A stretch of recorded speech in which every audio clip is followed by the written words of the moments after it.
Course in Miracles, Chapter 13, Section 2, The Guiltless Son of God.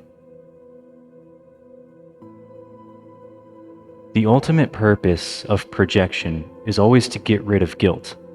Yet, characteristically, the ego attempts to get rid of guilt from its viewpoint only. For much as the ego wants to retain guilt, you find it intolerable, since guilt stands in the way of your remembering God, whose pull is so strong that you cannot resist it. On this issue, then, the deepest split of all occurs. For if you are to retain guilt, as the ego insists, you cannot be you. Only by persuading you that it is you could the ego possibly induce you to project guilt, and thereby keep it in your mind.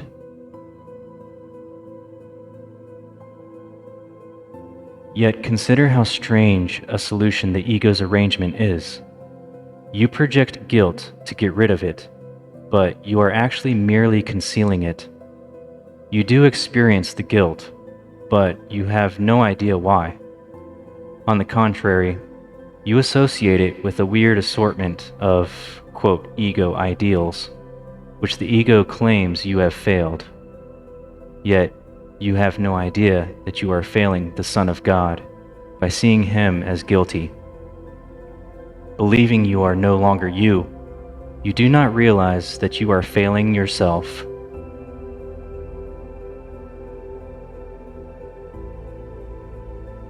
The darkest of your hidden cornerstones holds your belief in guilt from your awareness.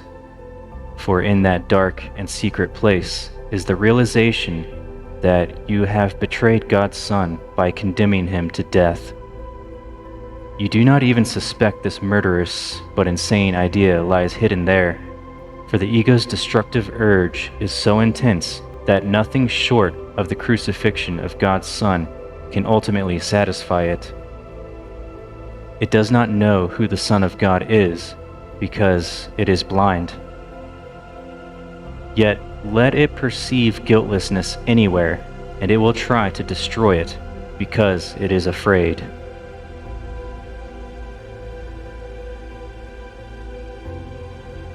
Much of the ego's strange behavior is directly attributable to its definition of guilt. To the ego, the guiltless are guilty. Those who do not attack are its, quote, enemies, because by not valuing its interpretation of salvation, they are in an excellent position to let it go. They have approached the darkest and deepest cornerstone in the ego's foundation, and while the ego can withstand your raising all else to question, it guards this one secret with its life, for its existence depends on keeping this secret. So it is this secret that we must look upon, for the ego cannot protect you against truth, and in its presence, the ego is dispelled.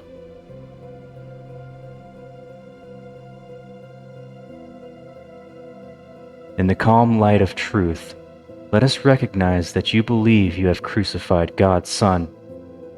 You have not admitted to this, quote, terrible secret, because you would still wish to crucify him if you could find him. Yet the wish has hidden him from you, because it is very fearful, and so you are afraid to find him. You have handled this wish to kill yourself by not knowing who you are and identifying with something else.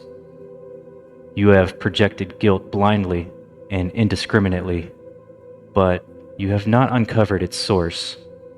For the ego does want to kill you, and if you identify with it, you must believe its goal is yours.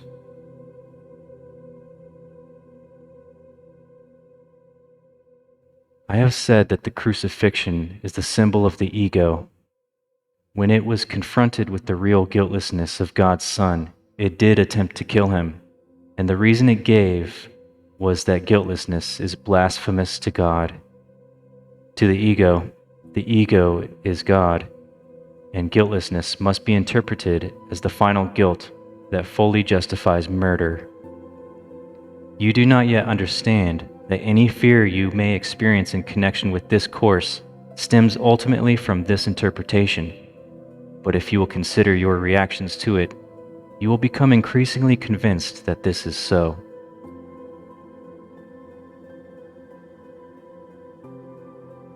This course has explicitly stated that its goal for you is happiness and peace, yet you are afraid of it. You have been told again and again that it will set you free, yet you sometimes react as if it is trying to imprison you. You often dismiss it more readily than you dismiss the ego's thought system. To some extent, then, you must believe that by not learning the course, you are protecting yourself, and you do not realize that it is only your guiltlessness that can protect you.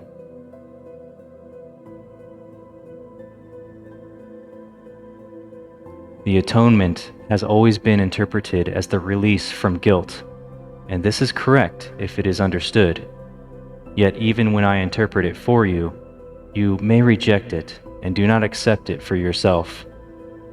You have perhaps recognized the futility of the ego and its offerings, but though you do not want them, you may not yet look upon the alternative with gladness. In the extreme, you are afraid of redemption, and you believe it will kill you.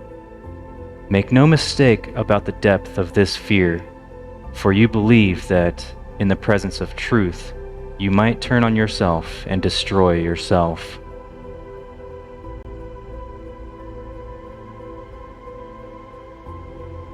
Little child, this is not so.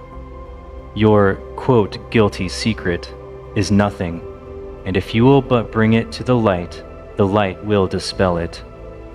And then no dark cloud will remain between you and the remembrance of your Father, for you will remember His guiltless Son, who did not die because He is immortal. And you will see that you were redeemed with Him, and have never been separated from Him. In this understanding lies your remembering, for it is the recognition of love without fear.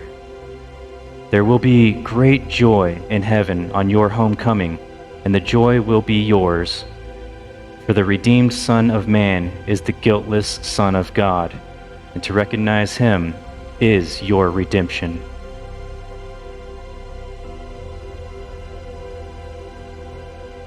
This concludes Section 2.